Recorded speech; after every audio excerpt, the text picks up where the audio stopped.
Look, the reality is people may think they want to drive their car, but the reality is that they don't. Elon Musk joined the All In podcast crew recently and spilt the beans on all things Tesla. Will the company stop producing traditional cars for humans to drive as autonomy becomes the norm? How's the Tesla Robotaxi service fleet performing? And I think it's fair to say we get a definitive answer on whether the Cybercab will ever have a flipping steering wheel. Welcome to Tesla Jigsaw. Strap in, this video is packed with exciting news. You think that there's a moment where you would justify stopping all the traditional cars and just going completely all in on Cybercab if you felt like the learning was good enough and the system was safe enough? Is there ever a moment like that, or do you think you'll always kind of dual track and always do both? I mean, all of the cars we make right now are capable of being a robotaxi. So there's a little confusion of the terminology because our cars look normal. You know, like the Model 3 or Model Y it's a good looking car, but it looks normal.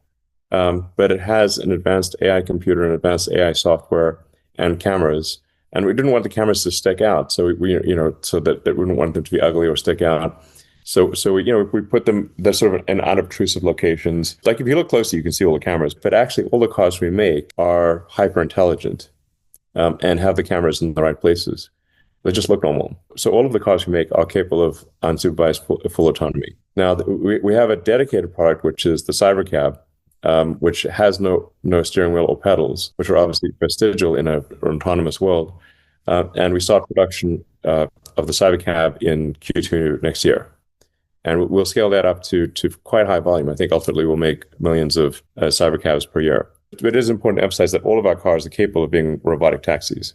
Of course, Elon Musk is skirting around this issue, but yes, there will be a moment in the future, that's inevitable, where Tesla will stop producing manually driven cars. Why would they sell meat-driven cars that are fully autonomous in the future? Makes no sense. All Teslas being produced today are capable of full autonomy and will also be able to be added on and off the robotaxi network in the future as cities, regions and countries around the world regulate to allow this. The millions of Tesla owners around the world collectively and some unwittingly already own the robotaxi fleet. Cybercab is simply the next phase of robotaxis that will be produced at scale and at a production cost that will make legacy car companies weep. Cybercab is gorgeous. I told you I'd buy 2 of those if you put a steering wheel in them, and there is a big movement We're not online. putting a steering wheel in. People are begging for it. Why not? Why not let us buy a couple? Just the first ones off the line and drive them. I mean, they look great. It's like the perfect model. You always had a vision for a Model 2, right? Like, isn't it like the perfect Model 2 in addition to being a Cybercab?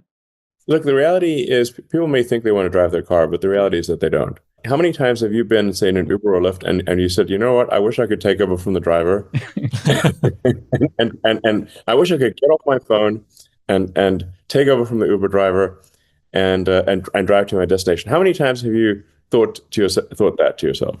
No, it's quite the opposite. 0.0 times, okay? It takes some vision and thinking to get to this point, but consider this. Taking Elon's logic one step further of course you don't want to just take over from your taxi driver or your Uber driver, unless they're particularly terrible drivers, which assumably autonomous cars won't be in the future. But the next step is imagining a beautiful car sat on your driveway, a little entertainment space, your own private pod to be chauffeured around in. If you were to summon a Cybercab or whether you were to own one, having one sat on your driveway is like having a permanent chauffeur waiting to take you around. Is that not everybody's dream? Of course, people are going to scream, I like driving. Yeah, well, lots of people are going to be preferred to be chauffeured around than actually driving around our cities, towns and traffic jams nowadays. It's just a better use of your time, whether you summon one to your door or whether you own one. I have the Model Y and I just got 14. I have Juniper and I got the 14.1 and I put it on Mad Max mode the last couple of days. That is Mad Max mode a unique experience. I was like, wait a second, this thing is driving in a very unique fashion. Yeah. It assumes you want to get to your destination in a hurry. It feels like it's getting very close, but you have to be very careful. You know, Uber had a horrible accident with the safety driver. Cruise had a terrible accident. It wasn't their fault exactly, except, somebody got hit and then they hit the person a second time and they got dragged. There's this pretty high stakes. So you're being extremely cautious. The car is actually extremely capable right now. But we are being extremely cautious and we're being paranoid about it because, to your point, even one accident would be headline news. Well, probably worldwide headline news. especially if it's a Tesla. Like Waymo, I think gets a bit of a pass. I think there's half the country or a number of people probably would go extra hard on you. Yeah, exactly. Not everyone in the press is my friend. I hadn't noticed. Some of them are a little antagonistic. Yeah. So you can just, but people are pressuring you to go fast. And I think everybody's got to just take their time with this thing. It's obviously going to happen, but I just get very nervous that the pressure to put these things on the road faster than they're ready is just a little crazy. So I applaud you for putting the safety monitor in, doing the safety driver. No shame in the safety driver game. It's so much the right decision, obviously, but people are criticizing you for it. I think it's dumb. It's the right thing to do. Absolutely. The fact that the Tesla Robotaxi network has gone so smoothly so far is testament to Tesla's emphasis on safety, starting with such a small, limited area and gradually expanding things as they progress. And it's through this cautious deployment to ensure safety and having the safety drivers in place, etc., which has led to currently having 0 safety incidents. However, the safety monitor in Teslas should be gone by the end of year. This is rapid progression, which will no doubt sweep across America far quicker than most people realise. Yes, and we do expect it to not have any sort of safety occupant or there's not really a driver that just sits monitor. Safety monitor just sits. They just sit in the car and don't do anything. Safety dude. We do expect that the cars will be driving around without any safety monitor before the end of the year. So sometime in December. What did you learn the first 3 or 4 months of the Austin experiment? It's gone pretty smoothly. A lot of things that we're learning are just how to manage a fleet. Like it's because you've got to write all the fleet management software, right? So yeah. And you've got to write the ride-hailing software. You've got to write basically the software that Uber has. You've got to write that software. It's just summoning a robot car instead of a car with a driver. So a lot of the things we're doing, we're scaling up the number of cars to say like, what happens if you have 1,000 cars? Like, so we think probably we'll have 1,000 cars or more in the Bay Area by the end of this year. Probably, 500 or more in the greater Austin area. Did you get that? By the end of 2025, Tesla aims for 500 robotaxis in Austin and over 1,000 in the San Francisco Bay Area as part of a broader rollout to Nevada, Florida, and Arizona, pending regulatory approval, of course. But let me just touch on this for a second. Waymo, the autonomous vehicle company in America, they have a total commercial fleet that consists of about 2,000 autonomous vehicles operating around the US. But let me just spell it out why Waymo cannot compete with Tesla as they continue to grow. Waymo cannot build cars as fast as Tesla. They cannot build them for the same costs. It costs about $100,000 per Waymo. Waymo will always be geofence constrained, requiring detailed HD mapping, whereas Tesla's end-to-end neural networks will work anywhere without maps. There's a lack of vertical integration with Waymo. It relies on partners like Jaguar for vehicles, whereas Tesla controls manufacturing, software, and AI for seamless, rapid production. And the big one is data. Tesla leverages billions of fleet miles for quick, data-driven, unsupervised scaling. They must know it by now. Waymo cannot compete with Tesla. You have to make sure the cars don't all, for example, go to the same supercharger or don't all go to the same intersection.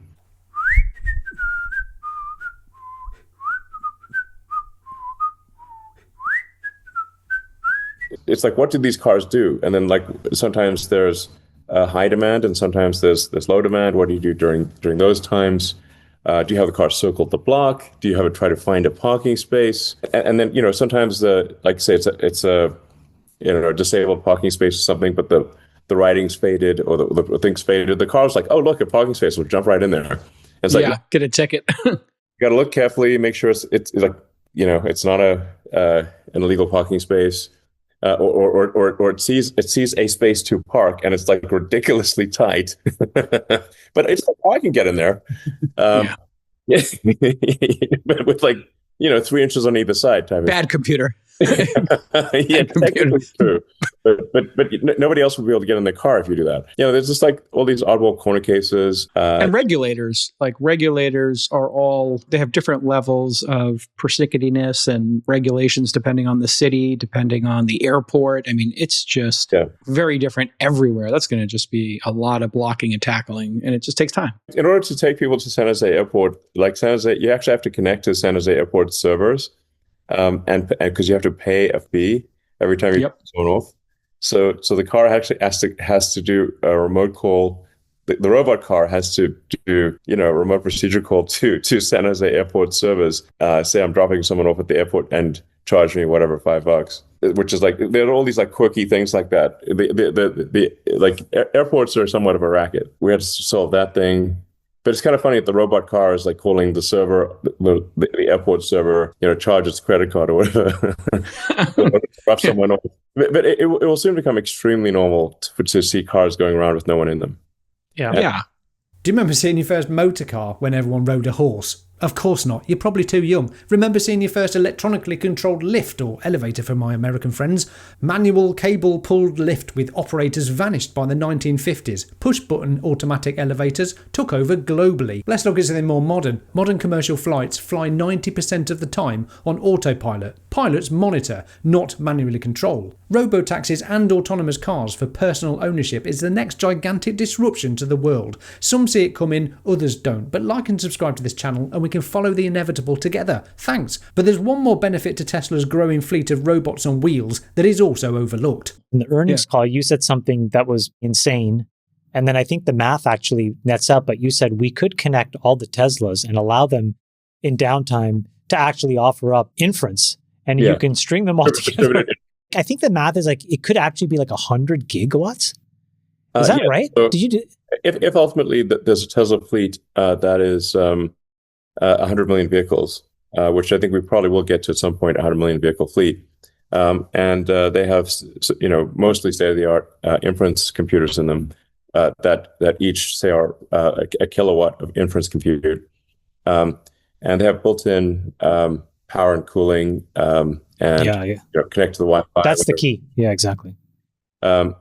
Exactly. And you'd have 100 gigawatts of inference compute. Tesla's fleet of parked cars will one day deliver 100 gigawatts of idle AI compute. That's like having 100,000 data centers sitting in driveways ready to switch on instantly. This lets Tesla run real-time robotaxi navigation, process billions of miles of driving data for faster FSD upgrades, and rent spare compute for profit when cars aren't in use. Tesla benefits from new revenue streams and rapid AI improvement. Customers benefit from safer, smarter self-driving cars and potential earnings when their Tesla works for them while parked. Just imagine it. When your Tesla is parked, it can rent out its AI chip, like renting a spare room on Airbnb, to run robotaxi tasks, train FSD, or do other AI jobs. You earn money, and Tesla gets a massive, cheap supercomputer, all from idle cars. It's taken me a while to get my head around this one, but this is bonkers too. How can you not be excited for what Tesla are building? The future will be incredible thanks to Elon Musk's ventures and everyone who works at his companies. Do share what you think of this video in the comments below and make sure you check out the full video, which I'll link in the description. I'm Will, this is the Tesla Jigsaw. Thank you patrons, thanks for watching. Bye for now.